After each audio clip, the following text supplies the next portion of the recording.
காந்த அதிர்வு imaging இயந்திரமான MRI பல்வேறு நோய்களை கண்டறிவதற்கான ஒரு சிறந்த நோயறிதல் கருவியாகும். உடலின் உட்புற பகுதிகளை துல்லியமாக படம் பிடிக்க எம்ஆர்ஐ இயந்திரம் பயன்படுகிறது.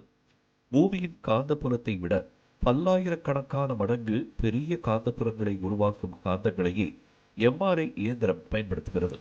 இந்த காந்தங்களின் குளிரூட்டியாக ஹீலியம் பயன்படுத்தப்படுகிறது. எம்ஆர்ஐக்கான உலகளாவிய சந்தையின் பெரும்பகுதியை GE ஹெல்த்கேர், பிலிப்ஸ் மற்றும் சீமென்ஸ் ஆகிய நிறுவனங்களை வைத்திருக்கின்றன.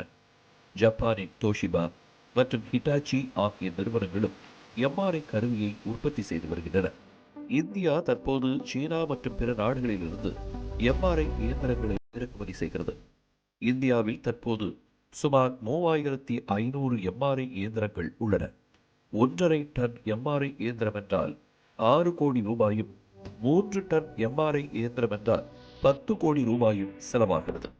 இந்தியாவில் சுமார் 8000 எம்ஆர்ஐ இயந்திரங்கள் தேவை என்று கணக்கிடப்பட்டுள்ளது. இதற்கு பெரிய முதலீடுகள் தேவைப்படுவதோடு சாதாரண மக்களுக்கு ஸ்கேன் செலவும் மிக அதிகமாகும்.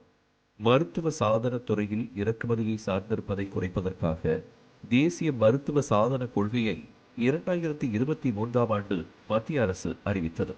மருத்துவ தொழில்நுட்பத்தில் தன்னிறைவை அடைவதே இந்த கொள்கையின் நோக்கமாகும். தொடர்ந்து இந்த ஆண்டுக்கான மத்திய பட்ஜெட்டில் மருந்தியல் மருத்துவ தொழில்நுட்ப ஆராய்ச்சி மேம்பாட்டு திட்டத்திற்கான நிதியை 200% அதிகரித்துள்ளது. மின்னணு மற்றும் தகவல் தொழில்நுட்ப அமைச்சகம் மேக் இன் இந்தியாவின் ஒரு பகுதியாக எம்ஆர்ஐ இயந்திரத்தை உள்நாட்டில் தயாரிக்கும் ஸ்கேன் எரா திட்டத்தை செயல்படுத்தியது. ஏற்கனவே இந்திய மருத்துவ விஞ்ஞானிகள் எம்ஆர்ஐ இயந்திரங்களில் பயன்படுத்தப்படும் இந்தியாவின் முதல் உயர் காந்த அமைப்பை 2022ஆம் ஆண்டில் வெற்றிகரமாக உருவாக்கினார்கள். அதன் தொடர்ச்சியாக இந்தியா தனது முதல் உள்நாட்டு எம்ஆர்ஐ இயந்திரத்தை உருவாக்கி சாதனை படைத்துள்ளது. வரும் அக்டோபருக்குள் டெல்லி எய்ம்ஸ் மருத்துவமனையில் இறுதிக்கட்ட பரிசோதனை தொடங்கப்படும் என்று தெரிவிக்கப்பட்டிருக்கிறது.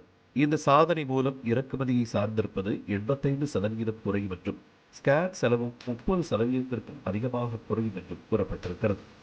அரசு மருத்துவமனைகள் உட்பட தேவைப்படும் எல்லா இடங்களிலும் இந்த இயந்திரங்கள் அடுத்த ஆண்டுக்குள் பயன்பாட்டுக்கு வர இருக்கிறது. 2014ஆம் ஆண்டு தொடங்கிய எம்ஆர்ஐ இயந்திரங்களை உள்நாட்டிலேயே உருவாக்குவதற்கான மேக் இன் இந்தியா முயற்சி வெற்றிகரமாக முடிந்திருக்கிறது.